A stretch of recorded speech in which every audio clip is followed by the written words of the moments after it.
Hey everyone, and welcome to today's Explainer. We're looking at the importance of sports in students' lives. Now, we've all been there, right? PE class, after-school practice, but today we're actually going way beyond the scoreboard to see how breaking a sweat fundamentally shapes young minds and bodies. So, let's get right into it. Let's kick things off with a pretty basic question. Why do schools encourage activities like football and basketball in the first place?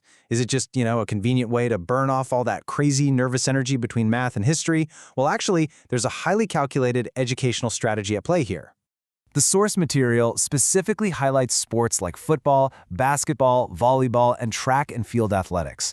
And listen, these aren't just random games they picked out of a hat to pass the time. Schools deliberately push these to keep young people healthy, active, and most importantly, disciplined. By funneling energy into these structured activities, they're laying down a massive foundation for success. So, let's look at our first core pillar, building better health, and the physical and mental edge it gives you. What's super fascinating here is this immediate 2-for-1 benefit. Yes, you get physically stronger and literally more energetic, but the text explicitly notes students feel happier and way more relaxed after practice. It's kind of like a total mind and body reset button. You're physically flushing out the mental drain of the school day. And this sets off a brilliant chain reaction. Think of it like dominoes. Step 1, physical activity burns off the excess energy. That instantly leads to step 2, reduced stress. And because your brain is suddenly calmer, bam, step 3, improved concentration back in the classroom. The sweat you leave on the field literally buys you better focus at your desk. Moving right along, let's hit our second pillar, learning, discipline, and responsibility, and how sports shape habits for life. To even get off the bench, athletes have to adopt some really strict, non-negotiable habits. You have to respect the rules, you absolutely must arrive on time, and you've got to practice regularly. There are zero shortcuts here. It's a massive commitment, but honestly, it's the ultimate training ground for adulthood.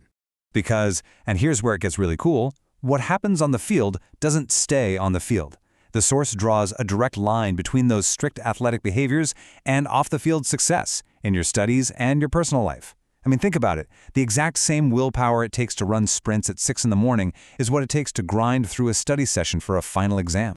Which brings us to our third pillar, fostering friendship and teamwork, exploring the whole social advantage. When you're in the middle of a high-pressure game, you're not just playing. You are actively mastering cooperative skills. You've got to communicate clearly over a screaming crowd, help your teammates when they mess up, because they will, and solve dynamic problems together in real time. It's high-stakes cooperation, and it forces you to look totally beyond yourself. And the ultimate prize for navigating all that social complexity? Self-confidence. It's the absolute crowning achievement here. When you realize you can rely on your team, and maybe more importantly, that they can actually rely on you, it builds this unshakable sense of self-worth that bleeds into literally everything else you do. But hold on a second. We've got to talk about our final pillar, balancing sports and schoolwork, which is a massive critical caveat. The source material gives a pretty stark warning here. If you imagine a scale, spending way too much time on leisure activities and sports can completely tip that scale and actively harm your academic performance. It's a super delicate tightrope walk. All those amazing developmental benefits we just talked about, they vanish if sports start overshadowing your main job, which is your schoolwork. So what's the secret weapon? Good time management is absolutely necessary. You simply can't unlock the health, the discipline, or the friendships if you're failing your classes. You have to look at your week, proactively carve out time for homework, and still make it to practice. Nailing that clock management is, without a doubt, the most practical real-world skill a student-athlete can possibly walk away with. Let's wrap this explainer up with the winning conclusion, tying it all together.